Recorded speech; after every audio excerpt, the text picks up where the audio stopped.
and to your families for supporting your decision to serve our country in such an extraordinary way. If a constituent of mine asks, why would we spend $25 or even $500 billion on Golden Dome, what would be your answer? The system of systems includes sensors that detect missile warning, which is vital to Homeland Defense. And I've actually, years ago, met with Mr. Musk when he claimed that he could do what we were asking others to do for a fraction of the cost. I don't know how successful he's been in proving that. So it was curious to me when I read that Mr. Musk sat in on your interview with President Trump. A Senate hearing dives into the United States air and space defense, with senators questioning Elon Musk's presence during a top military nomination.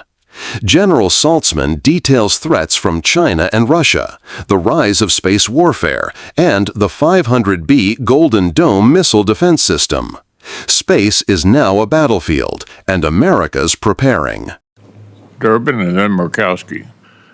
Thank you, Mr. Chairman. I want to join the dual chorus of thanking all of you in uniform and those who participated in the operations last weekend, and to your families for supporting your decision to serve our country in such an extraordinary way.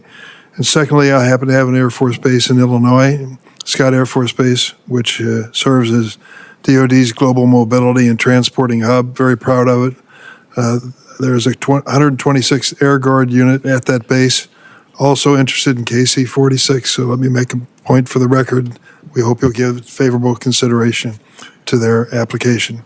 Mr. Secretary, Elon Musk is a major federal contractor.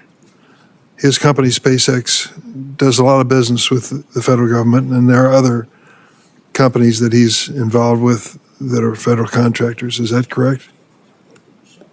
SpaceX is a major defense contractor. And they've done some extraordinary things, quality products, there's no question about it.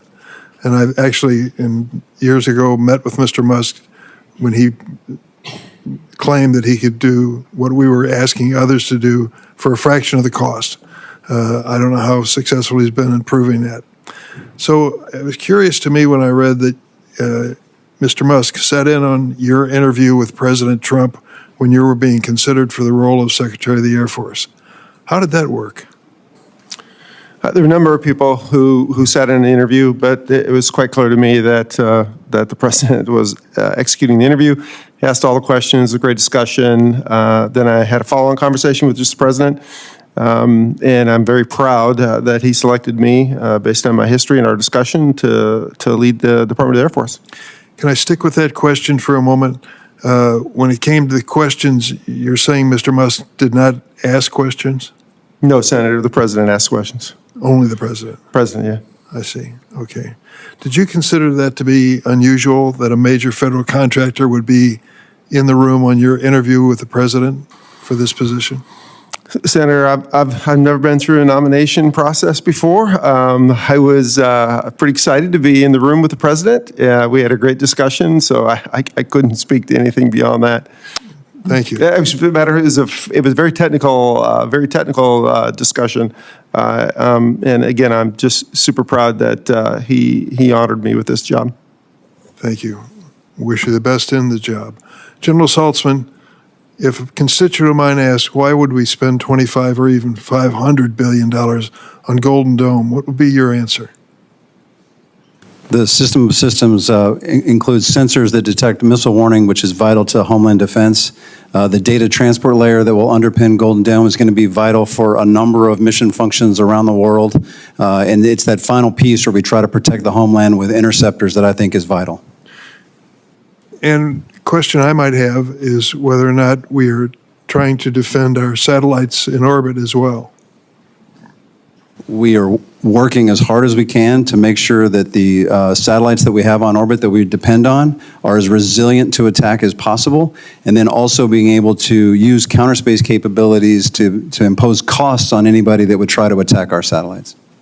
Can you give me a rough estimate of how many satellites we're talking about in your recent description? That we have to protect, or Yes.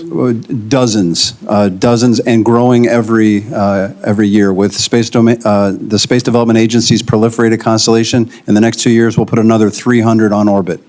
And so there's a growing number of satellites that we have to protect. And could you identify some basic missions that those satellites are performing on a regular basis? Nuclear command and control through satellite communications, missile warning.